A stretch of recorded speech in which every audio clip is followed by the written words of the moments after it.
Tens amor? Anda, amor, vamos para casa. Anda, bebê. Anda, lindo.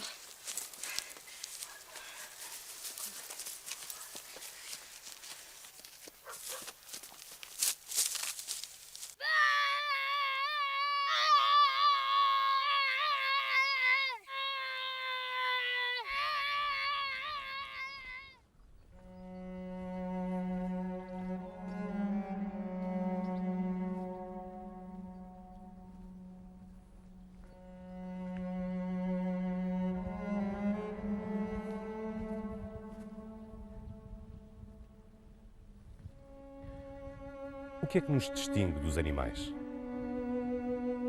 Albano, desde muito cedo, foi tocado por um mal que haveria de atormentá-lo toda a vida. Uma ave negra foi a portadora da maldição. Um corte veio selar com sangue um pacto que ele nunca quis para si. Tinha apenas 7 anos quando os ataques começaram. Nessas alturas, tinha uma força que todos diziam ser sobre-humana e parecia que conseguia anular o efeito da gravidade. No fim, não se lembrava de nada. Eram as outras pessoas que lhe diziam que ele parecia um animal. Mas Albano não era um animal. Era um homem. Doente.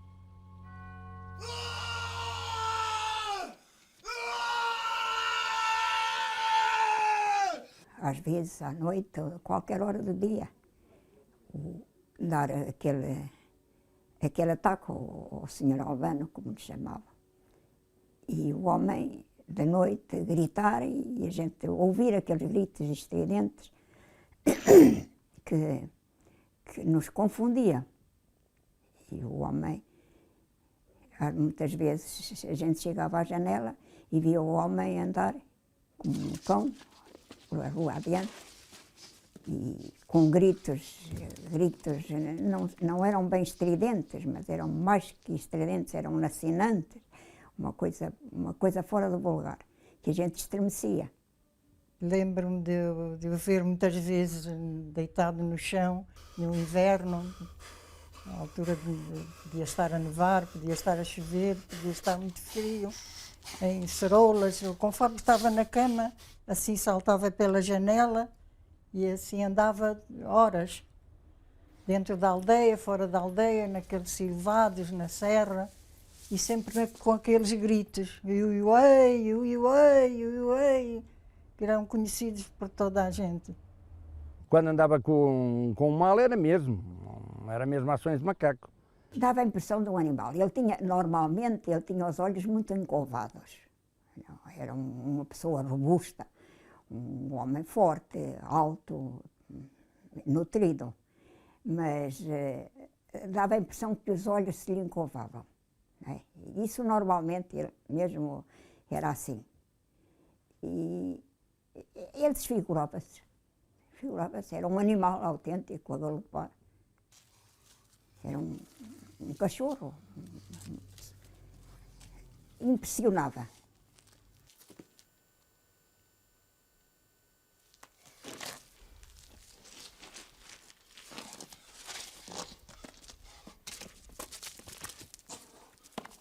Homem nenhum fazia aquilo. Nem homem, nem mulher, nem ser humano nenhum. Que ele fazia. Era só quem viu e quem apreciou, não é? De maneira que não há dúvida nenhuma que era um fenómeno sobrenatural que o homem trouxe no corpo.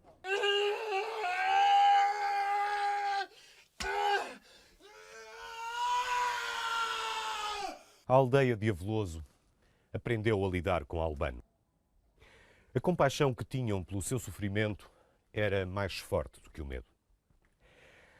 O Albano do mal não deixava de ser o Albaninho, o filho da terra.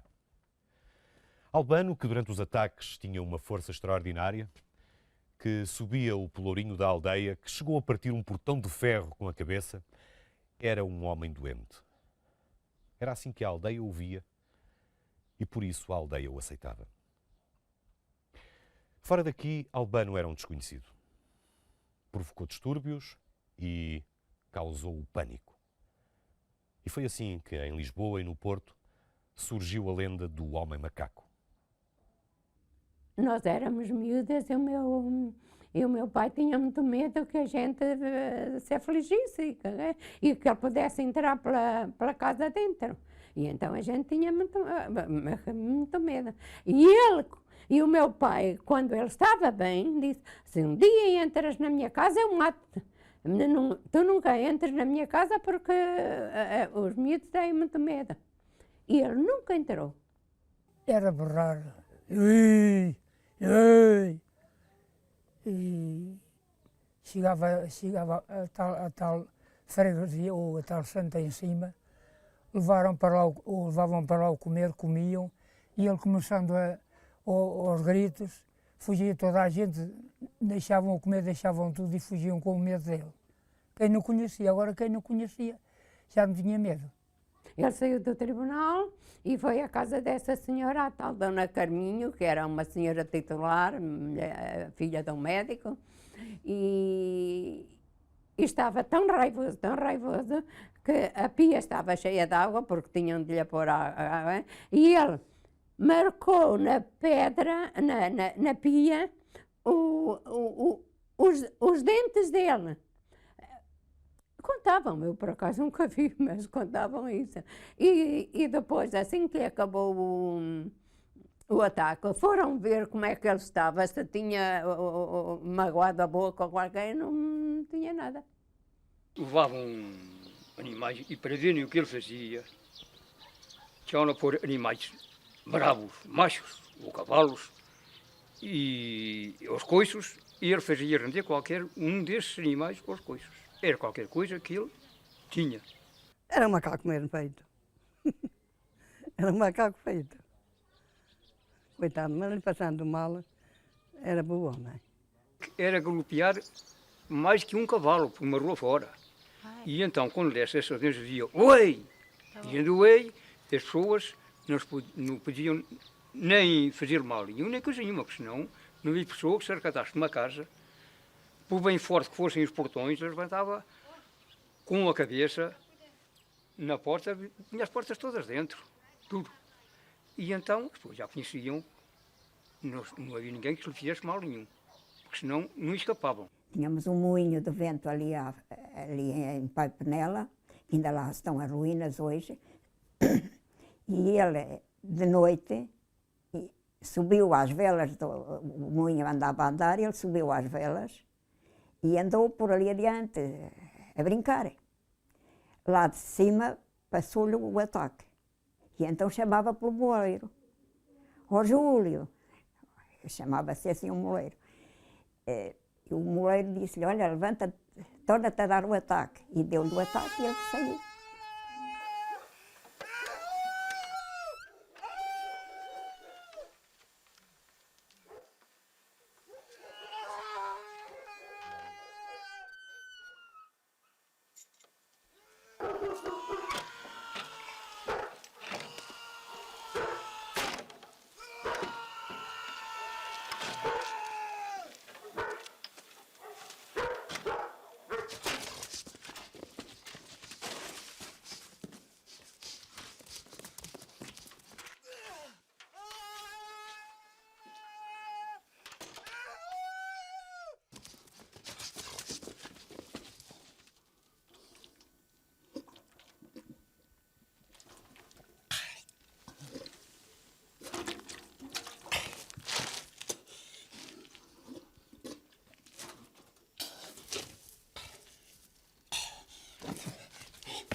O Tarzan teria aparecido mercê daquilo que o Albaninha teria feito, que seria uma espécie de,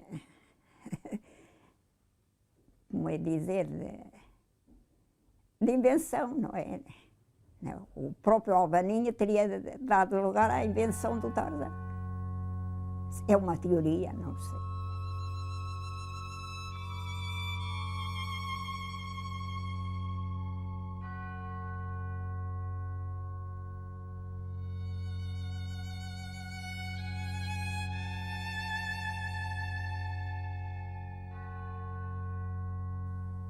Para mim, o Albaninho com o ataque é melhor que o Tarzan.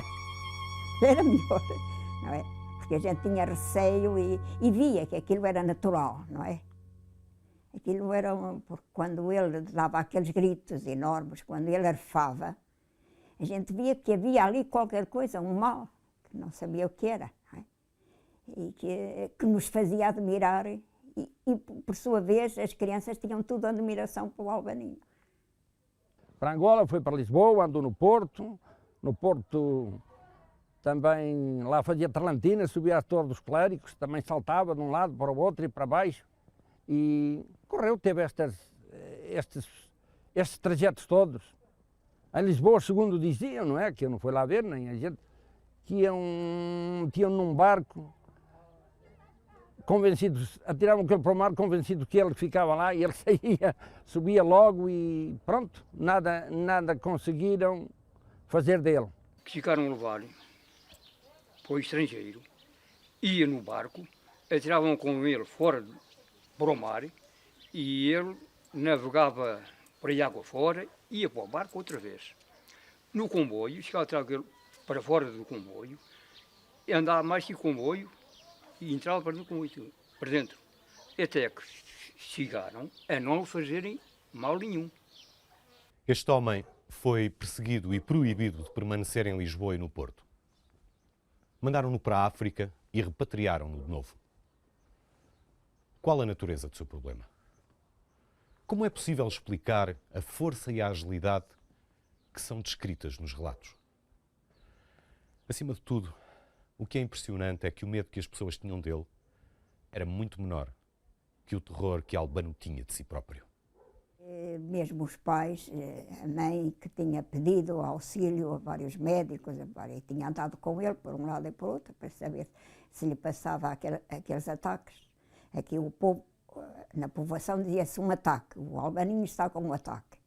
Era aquilo que se dizia. E tentaram curá-lo, andou por fora, foi para Lisboa muitas vezes, iria para o Porto, mas o mal nunca foi curado. Os médicos nunca disseram o que o homem tinha. Ataques muito repetidos e muito violentos, vindo sempre com a mesma forma. Perda de sentidos que dura um minuto e depois movimentos violentos, correrias, saltos, acompanhados de gritos e urros. No quarto, onde só observei os ataques, os saltos e as corridas dão-se da grade da janela para a porta com uma grande agilidade e rapidez. O doente agarra-se às grades lá no alto e depois atira-se lá do alto para o chão, caindo a 4 patas como um gato para correr à outra grade. No fim do ataque, as coisas acabam e só dá gritos pequenos e levanta-se.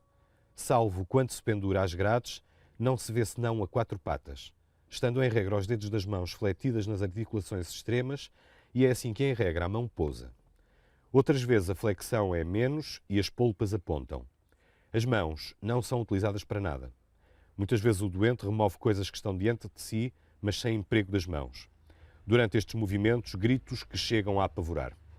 Este é um extrato da ficha clínica de Albano de Jesus, admitido no Hospital Miguel Bombarda em 1 de outubro de 1904.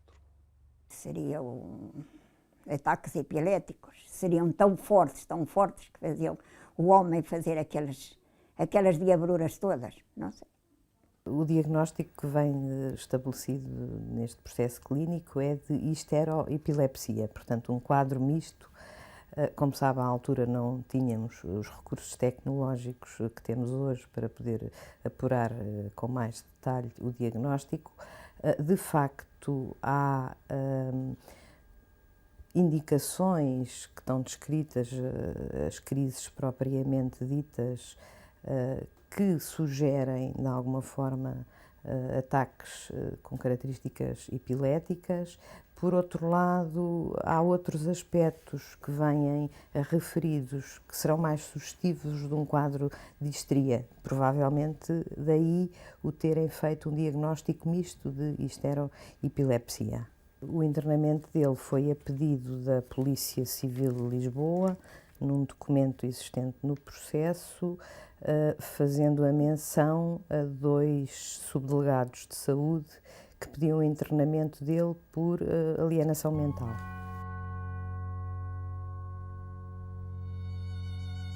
O mal dele podia ser coisa ruim. Quem o operou é que deve saber. Agora disso não sei. Se era espíritos, há quem diga que eram 13, mas não, eu não vi, não sei. Isso não sei, mas diziam que era espírito ruins. Diziam que eram espíritos que ele trazia com ele, agora não sei se era nem se não era. Perante a religião, a gente dizia que era espírito ruim, que o homem trazia, pois. E tinha que ser. Pessoalmente nunca vi nada que se assemelhasse, enfim, já tenho visto pessoas muito agitadas e de facto a agitação é muito superior àquilo que nós às vezes podemos imaginar quando olhamos para uma pessoa no seu estado dito normal, mas semelhante ao que está aqui descrito, nunca vi nada que se assemelhasse. Diziam que era um espírito mau. Eu é igual, que está a ser aqui. Sim, Eu é igual, Era o que está diziam, igual. que era um espírito mau. Ele dava aí umas marradas nesses portões, podiam estar bem atrancados, ele metia tudo adentro. Está lá o pelourinho na praça. O pelourinho ia de pernas para o Pernas ar para o ar e subia lá em cima. e punha-se de cima do tornava a pelourinho, ali descer. Ali na atrás. praça, na E não praça. caía, Nós nem fomos nada. ali à Eu é praça. igual.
Que explicações é que as pessoas cá na aldeia têm para o facto de lhe terem passado os ataques? Não dão explicação nenhuma.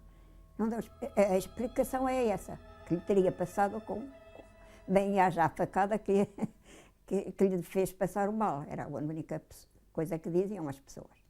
E particularmente porque na frente dele ninguém dizia nada. E porquê é que ele teria levado a facada? Eu suponho que era uma questão de dívidas. Dívidas, que ele teria dívidas, teria hipotecas, não é? Porque ele tinha alguns bens, embora poucos, mas como não trabalhava, era o homem que não trabalhava, lhe teriam exigido essas dívidas e ele não se queria deixar enganar, porque era um bocadinho ambicioso e zeloso dos seus interesses, de maneira que não se deixaria enganar, e por isso teria havido a rixa.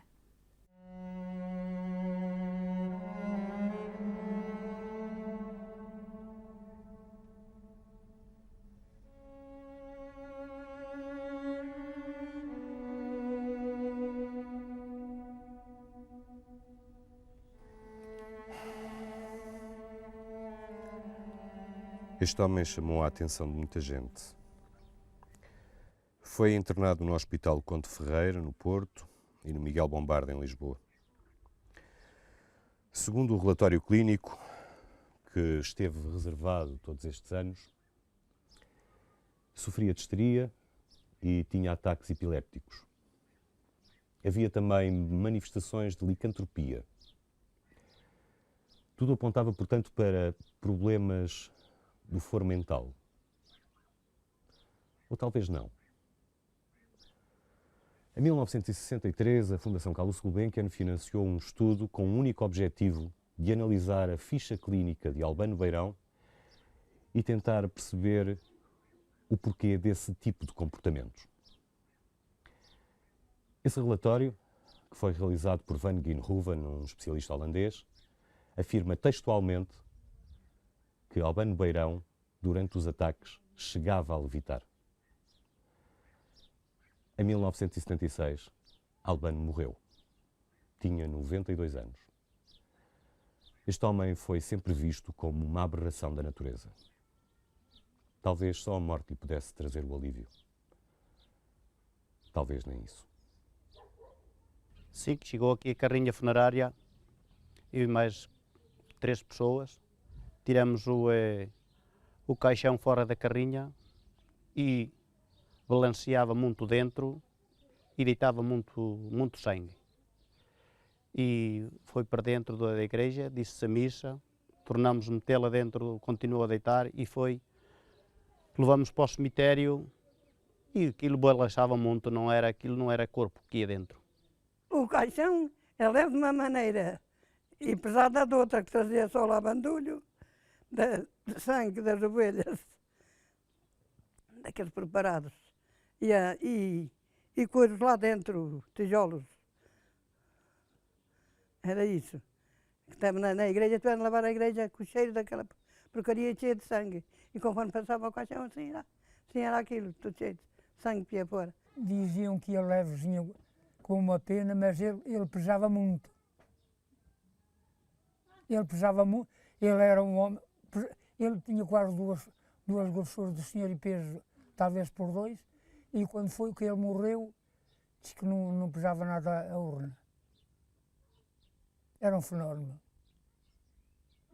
A população ficou admirada do que sentiu e do que viu, porque esperava ver o homem, como é costume ver todos os cadáveres, e que não deixaram ver. Porquê que terá sido? Ele dizia, que a sua cabeça estava para ser entregue a um hospital, para ser observada.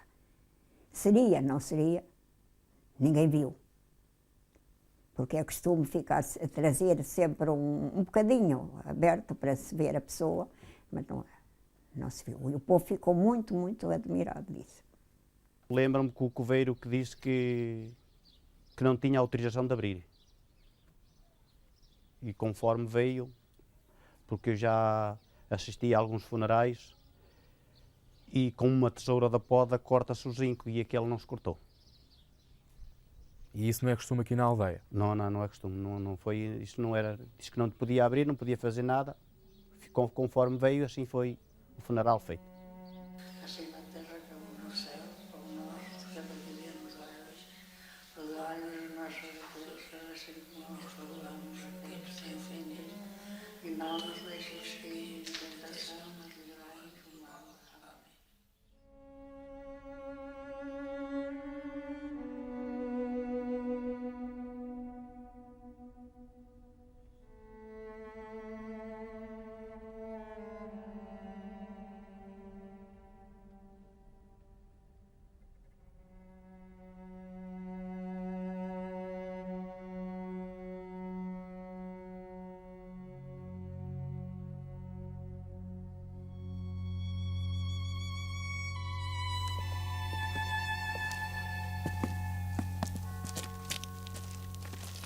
Não achas que o caixão estava leve demais? Porquê?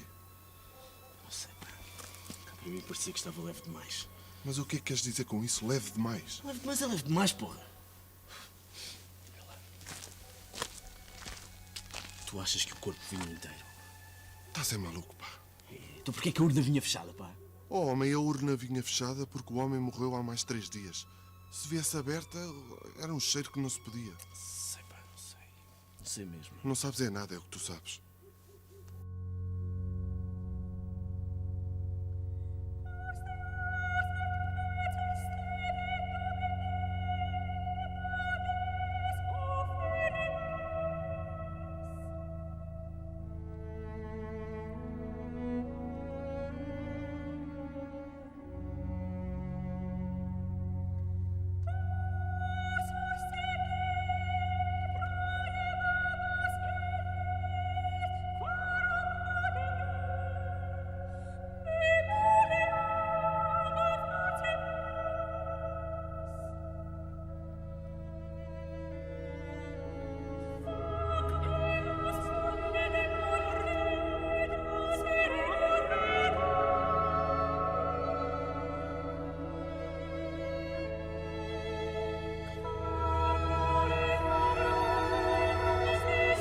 Aqui em Lisboa é que diziam que precisava de ser metida numa casa qualquer onde o examinassem convenientemente e que toda a gente estava a pensar que um dia fariam isso, não é? Mas nunca soube nada, se alguém fez nunca se soube nada e julgo que nunca fizeram. Julgo que nunca fizeram porque nunca ninguém soube nada. Eu fiz a procuração, na minha máquina de escrever na altura, fiz a procuração dele passada ao médico holandês. Que depois, não sei, mercê de qualquer circunstância, o médico holandês estive à espera dele e ele não apareceu. O que é que o senhor acha que foi feito ao corpo do Sr. Albano? Eu acho porque ele tinha a cabeça vendida. E, portanto, ele para aqui não veio corpo nenhum. Ele que se tinha a cabeça vendida lá aos americanos, ele logo foi o corpo todo. Se calhar até antes de morrer. Foi vendida para quê? Para estudarem. Ele era um ser fora do normal, não sei se sofria nem se não. Ele nunca se lamentava, ele não se lembrava. Uma coisa nunca vista e como realmente nunca vi fazer a ninguém. Não era possível homem nenhum do mundo fazer aquilo, não sendo qualquer fenómeno que a gente se conhecia, é claro. Se nós admitimos que Einstein tinha uma capacidade fora de série para a matemática, se admitimos que o Mozart dizia que ouvia as músicas dentro da cabeça dele, também podemos admitir que qualquer coisa de particular se passava no cérebro do Sr. Albano. O que é que seria? Nós não podemos dar resposta a isso, mas provavelmente haveria circuitos neuronais que tinham capacidades, tinham aminoácidos, tinham neurotransmissores, que sabemos nós hoje em dia sobre isso, sabemos mais do que se calhar em 1904, mas não o suficiente para poder dar uma explicação cabal sobre esta situação.